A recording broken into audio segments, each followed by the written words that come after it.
i-share ko po ay yung have faith in God. Magkaroon po tayo ng pananampalataya sa Diyos. Ang sabi po sa Hebreo 11:1, ang pananampalataya at ay nagpagtitiwala na mangyayari ang ating mga inaasahan at katiyakan tungkol sa mga bagay na hindi natin nakikita. Ito pong isi-share ko yung summer pa po ito, dapat yung summer pa. Yung kabutihan po ng Panginoon na ibinigay niya sa akin dahil po busy-busy po tayo ng summer. Nagano po ako ang amo ko po sabi niya, kukuha tayo ng makakasama mo. Pero yung ilang araw lang. Sinuggest ko po sa kanya na kung pwede, kumuha ka ng 1 month na makakasama ko dahil mahirap yung trabaho, ako na lang nagtatrabaho. Sabi niya, maghanap ka ng makakasama mo ng 1 buwan. Tinanong ko po siya kung magkano sa sahod. Sabi niya, 1-2. Mayroon po akong napagsabihan na, sabi niya, ay wala nang pumapayag ng ganyan na sahod. In the next week po, nagsabi si Amo na, maghanap ka uli, 1.5 na ibibigay natin. Sabi niya na din, huwag ka na maghanap at wala nang papayag ng ganyan. Hindi na po ako naghanap noon. Kumuha na lang siya na sa Sagaleta na service. Ilang araw lang yun. Tapos, sabi po ng amo ko, tinanong ko siya na, pwede ba akong, pag dumating yung sa Sagaleta, dapat ka ako bago dadating yung sunod mong bisita, dapat makapagplansya siya. Sabi niya, oo.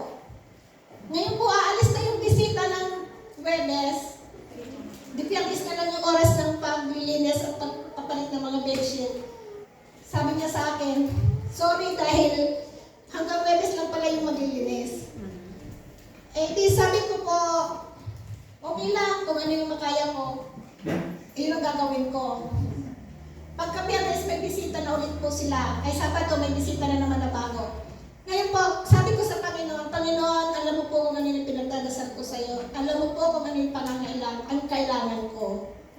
Pagka Biyernes po ng umaga, sabi ng amo ko, wala nang dadating pagka Biyernes, pinakita niya sa akin yung may schedule.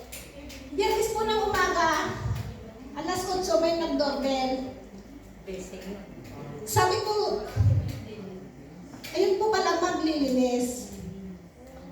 Sabi ko, wala nang tapos na yung schedule yung maglilinis. Tinawagan niya yung sa Sagaleta na kung bakit mayroon siya. Hindi niya po mapunta.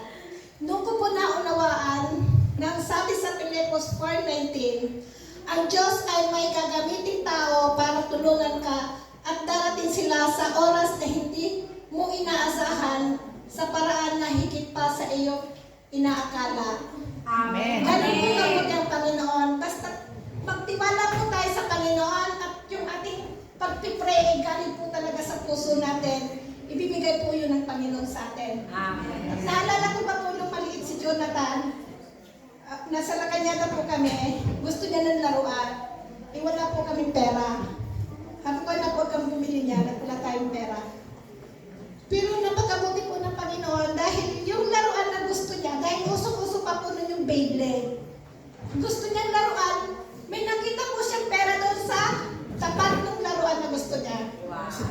Tingnan niyo po, napakabuti po ng Panginoon dahil ganun po siya kabuti. Kung ano po yung pangangailangan natin, ibinibigay niyo po. Praise God. Maraming salamat